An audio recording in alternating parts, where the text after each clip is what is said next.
IBN 7 हौसला है।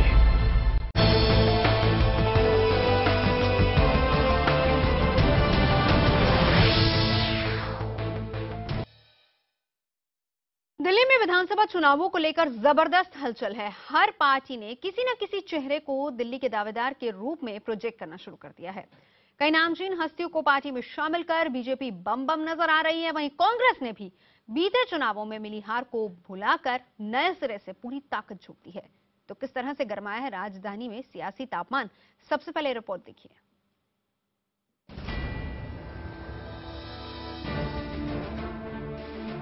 पहले किरण बेदी, उसके बाद शाजिया एल्वी और अब विनोद कुमार बिनी। अन्ना आंदोलन के दौरान भ्रष्टाचार के खिलाफ बनी आवाज अब बीजेपी की आवाज है। किरण बेदी के पास 40 साल का प्रशासनिक अनुभव, शाजिया मुस्लिम चेहरा और बिन्नी आम आदमी पार्टी के चंद बुनियादी सिद्धांतों के शिल्पी। गोरिल्ला अंदाज में बीजेपी के बनाए इस सुरक्षा चक्र में कोई कसर न रह जाए, इसके लिए चुनाव के दौरान अमित शाह ने रणनीति की कमान अपने हाथ में ले ली है। दिल्ली पर कब्जे के लिए शाह का वही आजमाया हुआ फॉर्मूला है, बड़े नेताओं की रैलियों से लेकर छोटे कार्यकर्ताओं तक की जिम्मेदारी तय करना। मोदी जी भी आएंगे, किरण बेदी जी भी आएंगी, राजनाथ सिंह जी भी आएंगे, सुषमा जी भी आएगी, अरुण जेटली भी आएंगे, सब आएंगे, मगर चुनाव जिताएगा हमारा पन्ना प्रमुख और बूथ इंचार्ज चुनाव जिताएगा। किरण बेदी को जिस तरह से पेश किया जा रहा है, उससे वो दिल्ली बीजेपी का चेहरा बन चुकी है। पार्टी ने उन पर जो भरोसा दिखाया है, इसका उन्हें एहसास है। रैलियों, पदयात्राओं, रोड शो के अलावा अपने भाषण और कार्यकलाप से वो जनता पर छाप छोड़ने में कामयाब रहेंगे, ऐसा पार्टी को भी भरोसा है। दिल्ली में आप कहेंगे क्यों दें आपको वोट, एक जवाब होना चाहिए कॉमन जवाब जो मेरे मन में इस वक्त आत्मिक तरीके से आ रहा है कि ये होलिस्टिक सरकार होगी, सुनने वाली सरकार होगी, शेयर करने वाली सरकार होगी और 100% ईमानदार सरकार होगी। दिल्ली की इस जंग में कांग्रेस के सामने अपनी खोई सियासी जमीन पाने की चुनौती है। इस बार चुनाव प्रचार अभियान की जिम्मेदारी साफ सुथरी छवि वाले कद्दावर नेता अजय माकन को सौंपी गई है, इसलिए माकन को दिल्ली कांग्रेस का चेहरा माना जा सकता है। कैंपेन कमेटी का इंचार्ज और जो है विधायक का चुनाव लड़ना, ये चेहरा नहीं है तो फिर क्या चेहरा है? बीजेपी, आम आदमी पार्टी और कांग्रेस की तरफ से कुछ चेहरे पार्टी के चेहरे की तरफ सामने आ रहे हैं। अपनी अपनी विचारधारा और दिल्ली के मुद्दों से जनता का दिल जीतने का जतन शुरू हो चुका है। वक्त ही बताएगा कि इस अभियान में कौन कितना सफल रहा। तो चलिए इसी मुद्दे पर आज हम बात करेंगे और हमारे साथ मौजूद हैं दिल्ली से बीजेपी के प्रवक्ता श्रीकांत शर्मा हमारे साथ रहेंगे, कांग्रेस की प्रवक्ता बरखा सिंह हमारे साथ रहेंगी। स्टूडियो में मौजूद हैं वरिष्ठ पत्रकार रामकृपाल सिंह जी और इसके अलावा न्यूज रूम से मेरे सहयोगी विक्रांत यादव। विक्रांत, मैं सबसे पहले आपके पास आना चाहूंगी। नए नए चेहरों को बीजेपी अपनी पार्टी में शामिल कर रही है और काफी गदगद है, बहुत खुश है, लेकिन ये नए चेहरों को शामिल करना क्या संकेत पार्टी के अंदर जा रहा है और क्या संकेत जनता और कार्यकर्ताओं तक जा रहा है? देखिए, अगर हम बात करें सबसे बड़ा चेहरा जो ज्वाइन किया है बीजेपी, वो है किरण बेदी। लंबे समय तक किरण बेदी जो अन्ना आंदोलन चला था उसमें बिल्कुल अरविंद केजरीवाल के साथ कंधे से कंधा मिलाकर उन्होंने एक बड़ा आंदोलन चलाया और दिल्ली में एक बड़ी उस आंदोलन के बाद उस आंदोलन ने एक बड़ी भूमिका निभाई, देश विदेश में उसके चर्चे हुए। और उस आंदोलन के बाद किरण बेदी अलग हो गई थी जब अरविंद केजरीवाल ने अपनी पार्टी बनाई थी, और अब जब बीजेपी में शामिल हुई है किरण बेदी, तो जाहिर तौर पर एक झटका जरूर आम आदमी पार्टी को लगा है, क्योंकि उन्हें यह उम्मीद थी कि किरण बेदी कभी भी राजनीतिक दल में शामिल नहीं होंगी, क्योंकि उन्होंने खुद को अपॉलिटिकल बताते हुए इसी बात पर विरोध किया था कि वो अरविंद केजरीवाल ने अपनी राजनीतिक पार्टी बना ली है। और अब जिस तरीके से किरण बेदी को प्रोजेक्ट किया जा रहा है, अभी हालांकि उन्हें सीएम पद का उम्मीदवार घोषित नहीं किया गया है, लेकिन कल उन्होंने एमसीडी के नेताओं के साथ बैठक की। आज भी वो दिल्ली के बीजेपी केंद्रीय कार्यालय में गई, जहां उन्होंने अपने एनजीओ के वर्कर्स के साथ मुलाकात की और दिल्ली के सांसदों को भी अपने घर पर मीटिंग की उन्होंने, तो एक तरह से वो पूरे जोश में है कि वो जिस तरीके से पहले काम करती आई है प्रशासनिक, उस तरीके का वो जोश दिखा रही है और पार्टी को निश्चित तौर पर उस पर बल मिला है। लेकिन एक संदेश कहीं ना कहीं जो पार्टी के कार्यकर्ता हैं उनमें ये जा रहा है कि जो अचानक से बाहर से नेता आए हैं उनको अचानक से बड़ी जिम्मेदारियां देना, इस बात का बीजेपी को खास ध्यान रखना होगा कि कहीं इस मामले में इनकी एंट्री से उसके अपने जो कमिटेड वर्कर्स हैं उनमें किसी तरीका का प्रतिरोध ना आ जाए। और इनमें कुछ लोग ऐसे भी हैं जिन्होंने ज्वाइन किया है, जो आम आदमी पार्टी के बागी लोग, जैसे आज विनोद कुमार बिन्नी की एंट्री हुई है, शाजिया इल्मी कल ज्वाइन कर चुकी हैं। तो ये क्या संकेत, हालांकि विनोद कुमार बिन्नी चुनाव लड़ेंगे या नहीं, इसको लेकर अभी तक पार्टी ने रुख साफ नहीं किया है।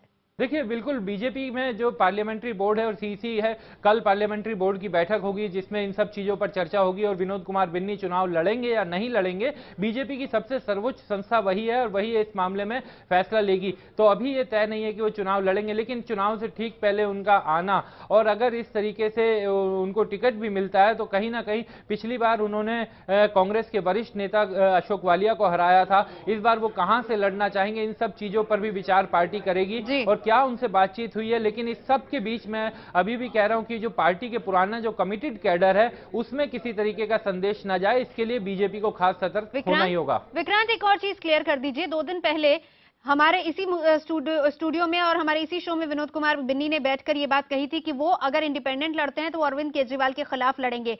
लेकिन अगर अब क्योंकि उन्होंने बीजेपी ज्वाइन कर लिया और अगर बीजेपी वहां से केजरीवाल के खिलाफ किरण बेदी को उतारती है तो इनको क्या पड़पड़गंज से उतारा जा सकता है मनीष सिसोदिया के खिलाफ? देखिए, अभी तक जो बिन्नी के करीबी लोग हैं उनकी तरफ से ये ध्वनि जरूर आ रही है। हमने कई लोगों से बातचीत करने की कोशिश की कि वो पड़पड़गंज से लड़ना चाहते हैं, वो अरविंद केजरीवाल के खिलाफ लड़ना एक उनका राजनीतिक बयान हो सकता है, क्योंकि अरविंद केजरीवाल के साथ जिस समय अरविंद ने अपनी सरकार बनाई थी तभी से उनका मनमुटाव सामने आ गया था और शायद वो पहले नेता थे जो एक तरह से पार्टी से अलग हो गए थे, दूरियां बन गई थी अरविंद केजरीवाल और उनके बीच में। और उसके बाद आम आदमी पार्टी ने उनके खिलाफ कार्रवाई भी की, पार्टी से वो अलग हो गए, निकाल, और ये सब उसके बाद से वो लंबे समय से निर्दलीय चल रहे थे और उनका ये भी कहना था कि वो इस बार निर्दलीय चुनाव लड़ेंगे, किसी राजनीतिक दल में शामिल नहीं होंगे। बार बार पूछने पर यही कहते थे। लेकिन अब चूंकि बीजेपी में शामिल हो गए हैं, अब वो कहां से लड़ना चाहते हैं, इससे ज्यादा जरूरी ये हो गया कि बीजेपी उन्हें कहां से लड़वाना चाहती है। अगर चुनाव लड़वाना चाहती है तो क्या उनका प्रयोग किया जाएगा, कहां से चुनाव लड़वाया जाएगा, ये कल की बैठक में ही तय होगा। श्रीकांत, कुछ क्लियर करेंगे आप इस पिक्चर को? देखिए, सबसे बड़ा मुद्दा दिल्ली के अंदर यह है कि आज पूरे देश में बदलाव का वातावरण है और दिल्ली, मैं कहता हूं कि मिनी भारत है। तो देश में बदलाव का मूड है और जो देश का मूड है वही दिल्ली का मूड है। दिल्ली में एक ऐसी सरकार का गठन चाहते हैं लोग, जो सरकार स्थायी सरकार हो, जो जन समस्याएं हैं दिल्ली की उनका समाधान हो, और एक ऐसी सरकार जो नरेंद्र भाई मोदी जी यानी कि देश के प्रधानमंत्री के साथ कदम से कदम मिलाकर चले, ऐसी सरकार का गठन दिल्ली का मतदाता चाहता है। क्योंकि दिल्ली लगातार पिछले 15 साल से कुशासन, भ्रष्टाचार। श्रीकांत, लेकिन बिन्नी को कहां से चुनाव लड़वाएंगे, किरण बेदी को कहां से लड़वाएंगे? देखिए, ये तो हमारा जो चुनाव समिति की जो बैठक होती है उसमें तय होता है कि कौन व्यक्ति कहां से चुनाव लड़ेगा। एक व्यवस्था है, लोकतांत्रिक पार्टी है, उसी में तय होता है कौन कहां से चुनाव लड़ेगा। लेकिन बड़ी बात यह है, नहीं लड़ेंगे चुनाव। लेकिन बड़ी बात यह है कि दिल्ली एक स्थायी सरकार चाहती है। दिल्ली को बहुत समय से, लंबे समय से बिन्नी चुनाव लड़ रहे हैं या नहीं? श्रीकांत, मैंने आपको स्पष्ट किया है, आपके स्टूडियो में यह तय नहीं होगा कि बिन्नी कहां से चुनाव लड़ेगा, कहां से नहीं लड़ेगा। नहीं, हम तो आपसे सवाल कर रहे हैं ना, आप क्लियर कर सकते हैं तो बताइए इस पिक्चर को। मैं आपसे निवेदन कर रहा हूं कि उसके लिए भारतीय जनता पार्टी में एक व्यवस्था है। यहाँ चुनाव समिति की बैठक होती है मैडम, उस बैठक में तय होता है कि कौन व्यक्ति कहां से चुनाव लड़ेगा या नहीं लड़ेगा। ठीक है। बरखा जी, मैं आपके पास आना चाहूंगी। आजकल सबसे ज्यादा, वैसे तो ठीक है, बीजेपी की एक लहर भी चल रही है और बदलाव भी हो रहा है और लोकसभा चुनावों में हमने देख ली थी वो तस्वीर, लेकिन यहां पर उसके बाद अगर लोग अपनी पार्टी छोड़ रहे हैं तो वो सिर्फ बीजेपी के साथ जा रहे हैं, कोई भी कांग्रेस के साथ आने को तैयार नहीं है, क्यों?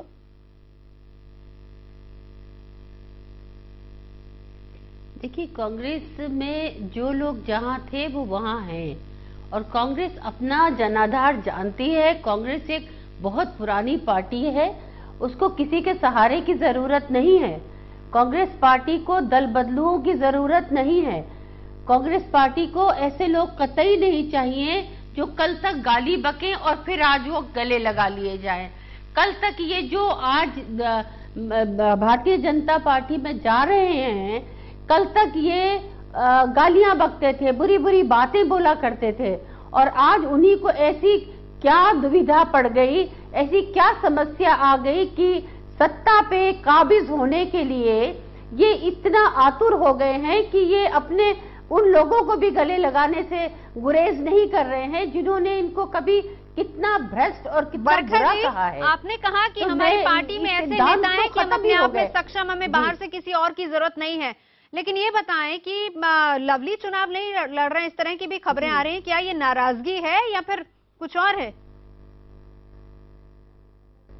नहीं, कोई नाराजगी नहीं है। देखिए, हमारी पार्टी का ये हमेशा से रहा है कि हम लोग अपने हमेशा वर्करों को साथ लेके चले हैं।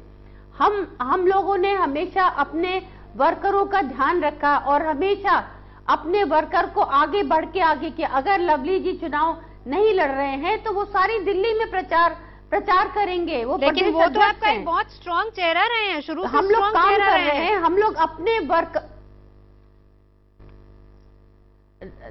लेकिन देखिए, जिनको अगर हम काबिज रहेंगे तो हमारे वर्करों का क्या होगा? नहीं, लेकिन इस कांग्रेस पार्टी हमेशा से आपको जीत की जरूरत है अपनी, और वो हमारे जो कि आपको जीत दिला सकता है, आपको उसको तो टिकट देना चाहिए, उसको चुनाव लड़ना चाहिए था। तो हम जिताएंगे ना, हम जिताएंगे। किसी के चेहरे से कोई चुनाव नहीं जीतता।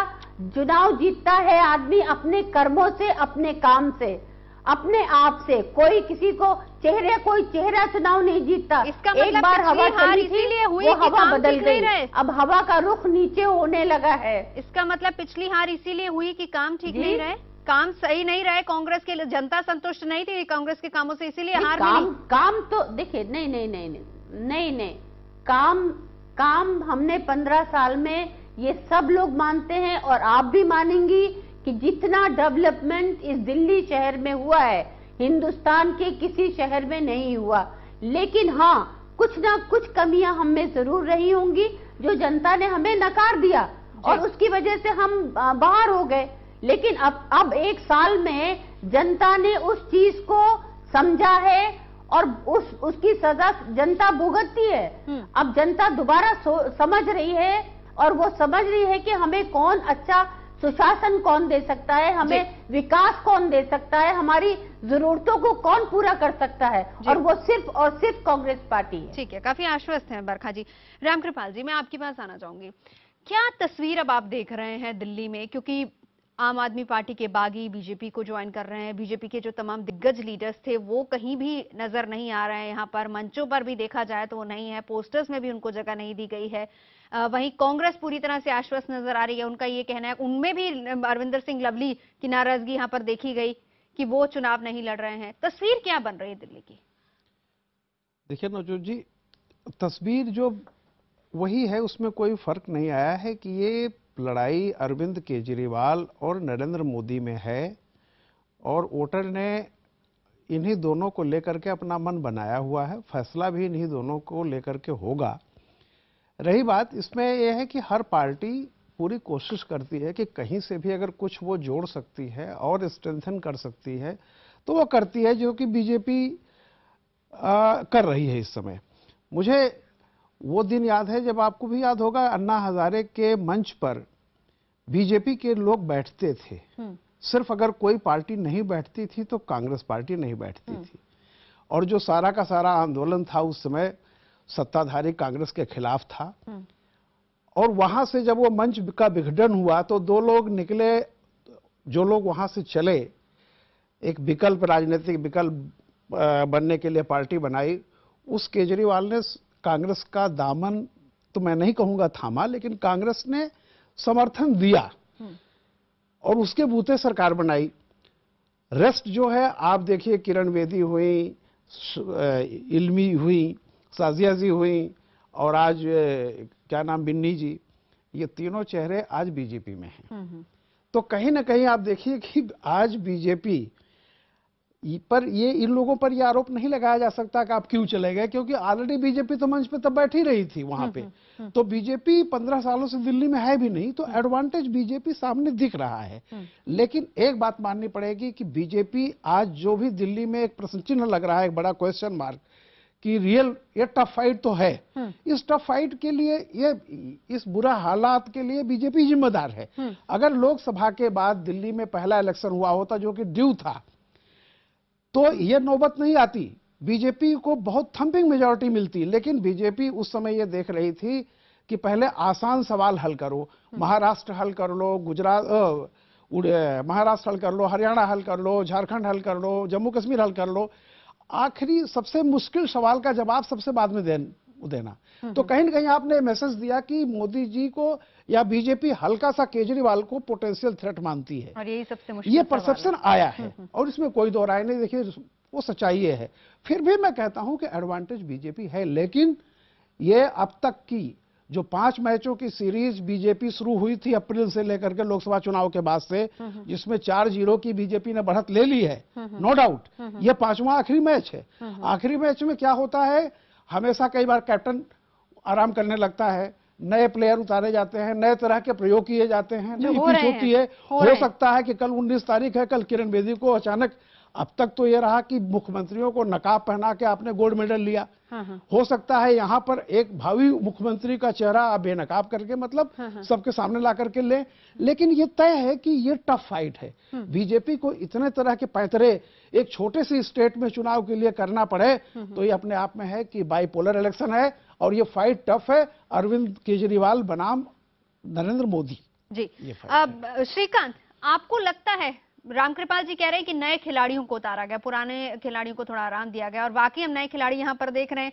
पार्टी आपकी जो है कैडर बेस्ड पार्टी है, कार्यकर्ता, निचले स्तर से कार्यकर्ता उठता है, फिर उसकी तरक्की होती है, लेकिन यहां पर आप सीधा पैराट्रूपर्स की तरह कार्यकर्ताओं को उतारते जा रहे हैं। लग रहा है कि टफ फाइट रहेगी इस बार। नवजोत, मुझे थोड़ा टाइम देना आप। बहुत अच्छी बात थी कि जब पूरे देश भर में कांग्रेस के भ्रष्टाचार के खिलाफ वातावरण था और दिल्ली में उस भ्रष्टाचार के खिलाफ एक आंदोलन चल रहा था, उस मंच पर बहुत लोग थे और केजरीवाल ने उस मंच का संचालन किया, और उसके बाद के जो हालात पैदा हुए उसका दिल्ली की जनता गवाह है।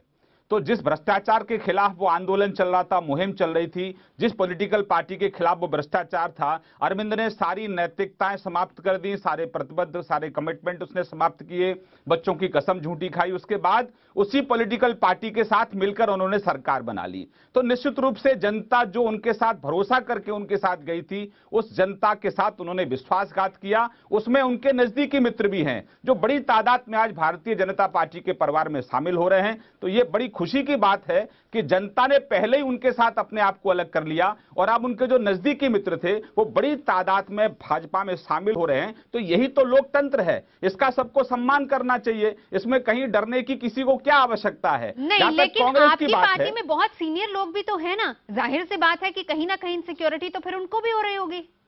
देखिए, इनसिक्योरिटी कहीं नहीं होती। हम तो 84 में 2 थे और 2 से आज 282 सांसद हमारे हुए हैं।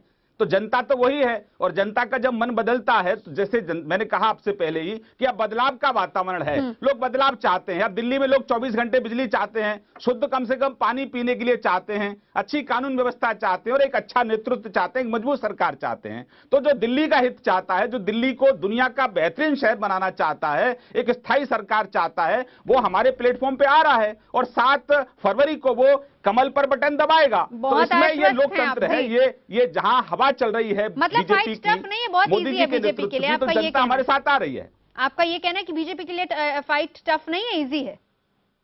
देखिए, कोई टफ और इजी की बात नहीं होती है, लोकतंत्र है। हम तो, हमारे सामने तो कांग्रेस है और कांग्रेस का सहयोगी दल जो आम आदमी पार्टी के जो केजरीवाल साहब हैं, हम तो दोनों को एक ही मानते हैं, क्योंकि वो प्रूव कर चुके हैं कि हम एक हैं। जी, बरखा जी कुछ कहना चाह रही थी आप? नवजोत, मैं ये कहना चाह रही थी कि ये जो कह रहे हैं कि हम 24 घंटे बिजली देंगे, 15 सालों से 24 घंटे बिजली आ रही थी, बिजली की कोई कमी नहीं थी। ये पिछले 1 साल में जब से सरकार आई है, जो बत्तियां गई हैं वो अब जानी शुरू हुई हैं। बत्तियां तो बराबर, हमारे दिल्ली में बिजली की कोई कमी नहीं थी। लगातार 15 सालों में लोगों को बिजली से तो कोई परेशानी थी ही नहीं। आप कुछ ऐसा दीजिए जो ना दिया हो हम लोगों ने। जी बराबर 15 सालों में बिजली हो, सड़क हो, पानी हो। जी श्रीकांत, मैं मानता हूं कि कांग्रेस के हमारे जो मित्र हैं और उनका मुझे लगता है कि स्मरण शक्ति उनकी बड़ी कमजोर है।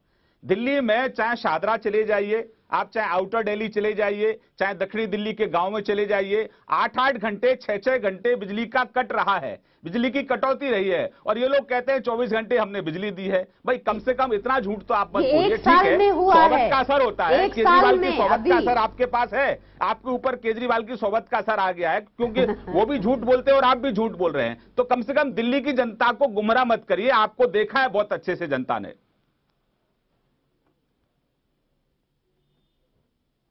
ऐसा है कि ये तो 1 साल के अंदर ये हुआ है, जो लाइट का आप लोगों ने जो हाल कर दिया उसके बाद ये हुआ है, वरना तो दिल्ली की जनता खुद जानती है कि कितना अच्छा शासन चला है, वो जनता ने खुद देखा है।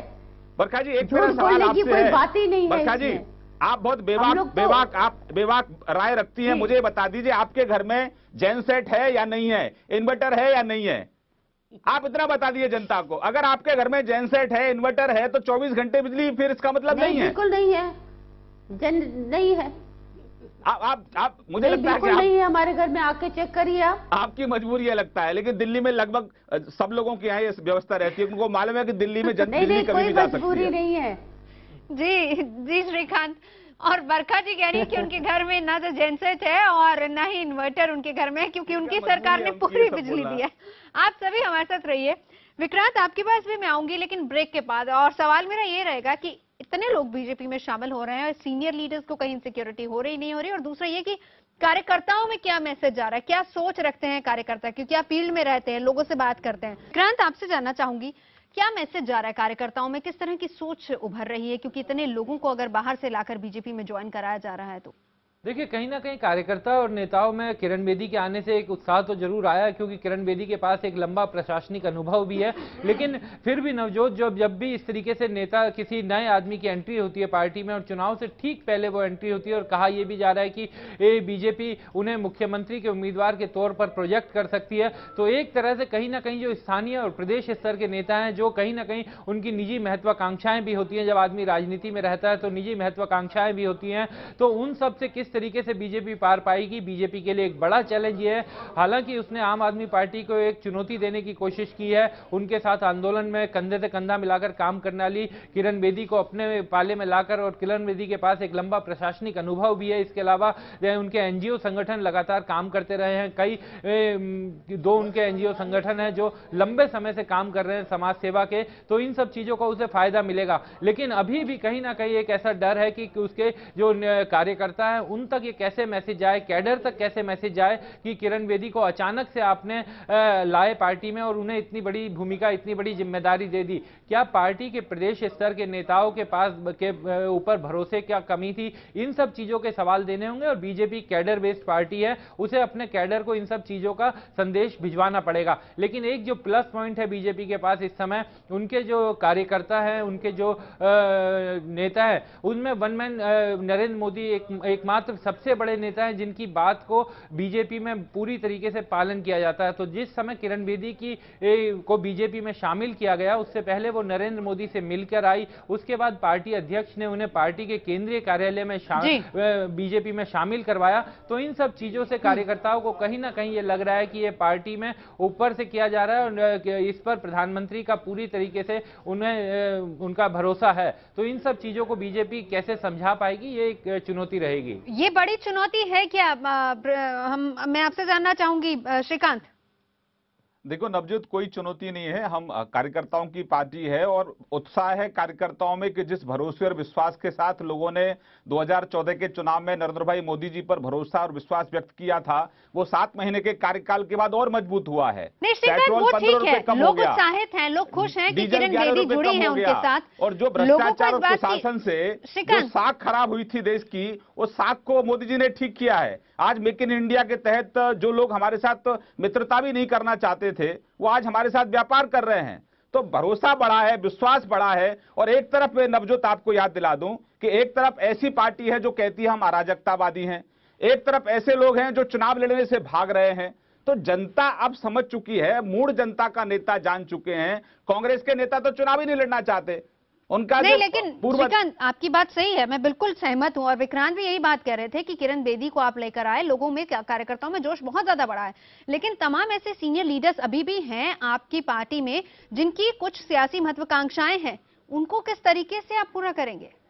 देखिए, जब राजनीतिक जीवन में आप काम करते हैं तो महत्वाकांक्षाएं निश्चित रूप से होती हैं, लेकिन जो पार्टी का आदेश होता है, कार्यकर्ता उस आदेश का पालन करके काम करने के लिए आगे बढ़ता है। और आज इसीलिए आज हम पूरे देश भर में जो कांग्रेस मुक्त भारत का जो अभियान है हमारा, वो हमारे पन्ना प्रमुख और बूथ प्रमुखों के दम पर चल रहा है।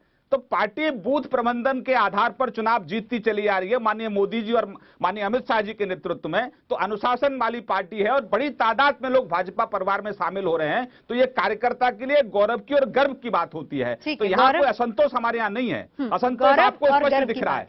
रामकृपाल जी, असंतोष नहीं है, श्रीकांत बिल्कुल नहीं मान रहे कि कोई असंतोष है, लेकिन ये बताएं कि चुनाव हो जाएंगे, नतीजे आ जाएंगे, उसके बाद अगर बढ़त भी मिल जाती है बीजेपी को, तो तब वो महत्वाकांक्षा जो सालों से बैठे हुए हैं यहाँ पर, सालों से राजनीति कर रहे हैं, जनता की सेवा कर रहे हैं, उन कार्यकर्ताओं में किस तरह का संदेश जाएगा? तब कहीं अपवाद नहीं होगा? देखिए नवजोत जी, जो श्रीकांत जी नहीं कह पाएंगे, वो जाहिर सी बात है कि अपनी पार्टी के बारे में उनके भी एक बोलने की एक अनुशासन होगा। आप अगर लोकसभा को देखें तो लोकसभा में क्या हुआ था, बहुत बड़े बड़े जो तमाम नेता थे। एक बताऊं, कार्यकर्ता महत्वाकांक्षी नहीं होता, नेता महत्वाकांक्षी होता है। हर पार्टी में नेताओं को ज्यादा दर्द होता है, लेकिन हकीकत ये है कि जैसे बॉलीवुड में होता है कि आप बहुत अच्छे म्यूजिशियन हैं, लेकिन एक आपका दौर था, एक जमाने में आप असेट हुआ करते थे, अब लाइबिलिटी हैं। यही लोकसभा में हुआ। यही आज जो लोग ये समझ रहे हैं कि बीजेपी के जो बड़े बड़े नेता जो खेमेबंदी में यहाँ लगे हुए थे, जो आज अमित शाह को कमान अपने हाथ में लेनी पड़ रही है, वो उनको अच्छी तरह मालूम है कि दिल्ली में इन बड़े बड़े सोकाल नेताओं की इतनी खेमेबंदी है कि वो ऑलरेडी बहुत सारा नुकसान वो कर रहे थे अंदर खाते। तो अगर उनको देखिए, ये गलतफहमी है कि वे असेट हैं। जैसे लोकसभा में बड़े बड़े बुजुर्ग नेता जिनका हो रहा था, अगर इनका अपमान हुआ हो, ये हुआ, कुछ नहीं। अब आप अतीत हैं, आप फ्यूचर नहीं हैं। तो ऐसा होता है कि ये सब अतीत हैं, लाइबिलिटीज हैं, और एक मैसेज भी जा रहा है कि नाउ एनफ इज एनफ। तो अब आप ऐसा नहीं, और मैं समझता हूं कि ये जब भी एक नया प्रयोग लोकसभा में हुआ है, पूरे देश के हर विधानसभा चुनावों में आप देख लीजिए हुआ है, तो नए चेहरे लाइए, नई ऊर्जा लाइए कार्यकर्ताओं में।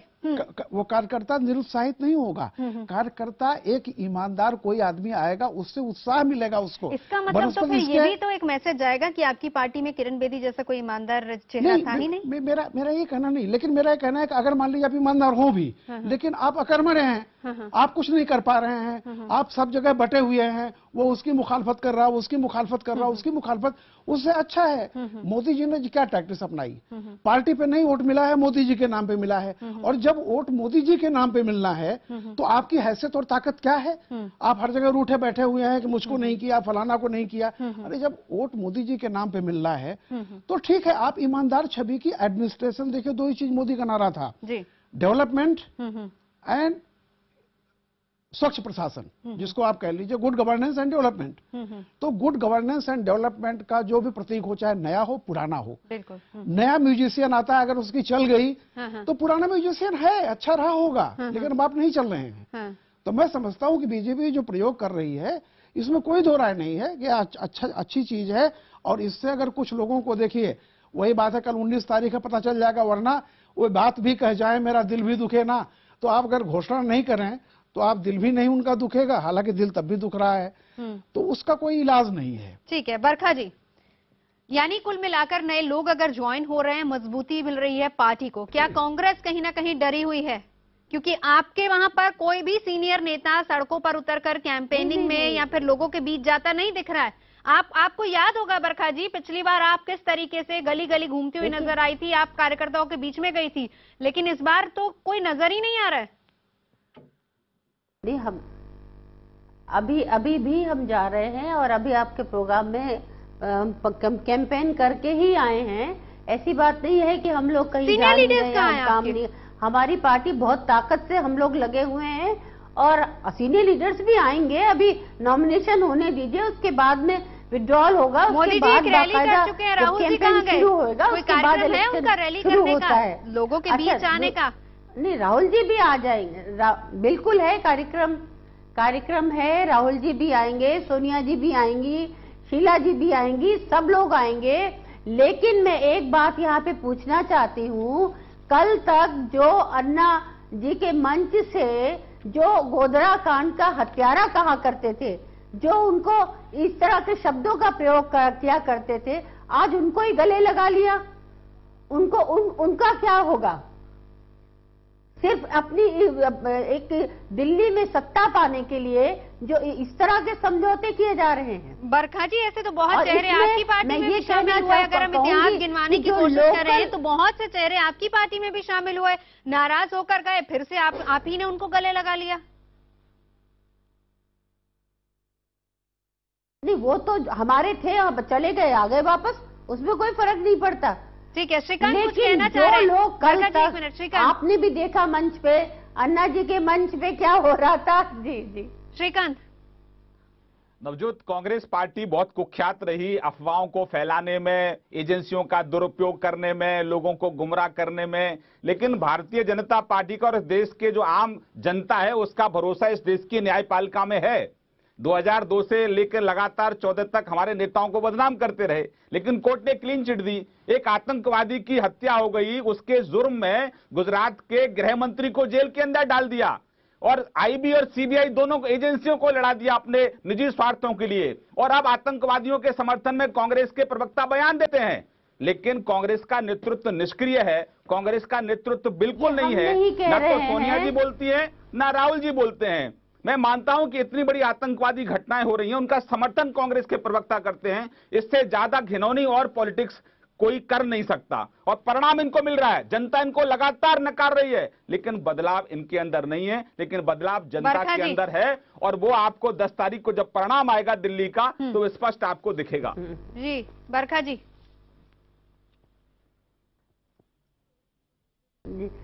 ऐसा है, हम जो भी बदलाव आएंगे हम लोग भी उसकी प्रतीक्षा कर रहे हैं। आप हमें बिल्कुल कम मत आंकिए, ऐसा है। और हमने नहीं कहा है, ये जिनको आपने गले लगाया है उन्होंने ही अन्ना साहब के आंदोलन से ही आवाज उठी थी, उन्होंने ये बात कही थी। आज जिनको आप दिल्ली का चेहरा बता के एक ऊर्जा आ रही है, एक दिल्ली के लोगों में जो बहुत ज्यादा संदेश जा रहा है, दिल्ली की तरक्की चाहते हैं, दिल्ली दुनिया का बेहतरीन शहर बने, वो लोग हमारे पास आ रहे हैं। ठीक है श्रीकांत, ठीक है। लेकिन एक बड़ा सवाल यहाँ पर ये भी है, बरखा जी मैं आऊंगी। तो दिल्ली का दर्द कौन हमदर्द, चलती हूँ सीधा। सबसे पहले विक्रांत यादव हमारे साथ मौजूद हैं। दिल्ली के किले को भेदने की जो अमित शाह की रणनीति है कि आप बूथ लेवल तक जाइए, एक एक कार्यकर्ता तक जाइए, बातचीत कीजिए, लगता है कि कहीं ना कहीं ये रणनीति ही दिल्ली का किला फतेह करने में बीजेपी की मददगार रहेगी या नहीं? क्या है ये रणनीति? देखिए नवजोत, कहा जाए कि जो संगठन की जो पूरी रणनीति होती है, जो बूथ लेवल पूरी रणनीति होती है कि एक एक वोटर तक आपका कार्यकर्ता पहुंचे और उस वोटर को अपने पक्ष में वो समझाए कि वो आपकी पार्टी को वोट दे। तो इस चीज में अमित शाह बेहद उन्हें महारत हासिल है और ये चीज वो पूरी तरीके से साबित कर चुके हैं। जब उत्तर प्रदेश के वो प्रभारी थे और लोकसभा चुनाव के दौरान बीजेपी को कहा जाता था कि बेहद ही कमजोर है वो उत्तर प्रदेश में, और इतनी शानदार उसने लोकसभा चुनाव में जीत हासिल की। उसके बाद जो अलग अलग राज्यों में उनका बूथ लेवल मैनेजमेंट की जो रणनीति थी वो देखने को मिली। और अभी भी अमित शाह हर मीटिंग में पन्ना प्रमुख और ब्लॉक प्रमुख इन सब चीजों पर जोर देते हैं और बाकायदा नेताओं को निर्देश है कि उनके हिसाब से काम किया जाए। आज भी वो बीजेपी के कार्यालय में अपने बूथ लेवल के जो कार्यकर्ता हैं उनको संबोधित करेंगे। तो एक तरह से वो उनकी पूरी, कहा जा सकता है कि एक खास रणनीति है जिस पर लगातार इस पर ध्यान दिया जा रहा है। जी, और इसको कितना फोकस करके चल रहे हैं श्रीकांत, मैं आपसे जानना चाहूंगी तमाम बीजेपी के नेता। नवजोत, मैं आपको स्पष्ट कर दूं, आज जो वर्तमान में जो भाजपा का जो नेतृत्व है वो वायदे का नेतृत्व नहीं है, वो इरादे वाला नेतृत्व है, चाहे वो मोदी जी हो चाहे अमित भाई शाह हो। और हमारा इरादा है दिल्ली को जनरेटर फ्री करना, इन्वर्टर फ्री करना, दिल्ली की जनता को शुद्ध पीने का पानी देना और 2022 तक जो कच्चे मकान है, जो झुग्गी झोपड़ी हैं, उनको पक्के मकान देना और जो अनाधिकृत कॉलोनियां हैं उनको रेगुलाइज करना और उनको सभी वो सुविधाएं देना जिसके वो हकदार हैं। ये मकसद है हमारा और इसी मकसद को लेकर दिल्ली की जनता की अदालत में हम लोग हैं। बरखा जी, कांग्रेस कहीं ना कहीं इस नीति पर नहीं चल पाई, बूथ लेवल तक नहीं पहुंच पाई, ये कमी रही उसमें? नहीं, ऐसा नहीं है। देखिए, 15 साल हमने दिल्ली की जनता को बहुत अच्छा प्रशासन दिया है, बहुत अच्छा काम किया है और एक टाइम होता है कि कुछ जनता बदलाव चाहती है, उसने बदलाव किया। इसका मतलब ये नहीं है कि हम बिल्कुल हमारे कार्यकर्ता खत्म हो गए या हमारे लोग चले गए, ऐसा कुछ नहीं है। और जितनी बातें ये कही जा रही हैं कि हम जो है बिल्कुल झुग्गी झोपड़ी को महल बना देंगे, बिजली की कमी नहीं होगी, आपका अब तो हरियाणा में आपकी सरकारें पानी क्यों नहीं दे देते हैं? बीजेपी के लिए और कांग्रेस के लिए कितना नुकसान देगी? 10 सेकंड। देखिए, कांग्रेस के बीजेपी के लिए तो फायदेमंद है। बीजेपी की बात अभी जो कर रहे थे श्रीकांत जी, बीजेपी का बाकी पार्टियों से 36 का आंकड़ा है और श्रीकांत जी की नजर अभी फिलहाल 36 पर है। 36 सीटें मिल जाए किसी तरह उन्हें और उसके बाद बाकी चीजें सब होंगी, तो फिलहाल 36 मिशन 36 है। श्रीकांत, चलिए बहुत बहुत शुक्रिया आप सभी का चर्चा में जुड़ने के लिए। तो मुद्दा में आज बस इतना ही, आप रहिए हमारे साथ।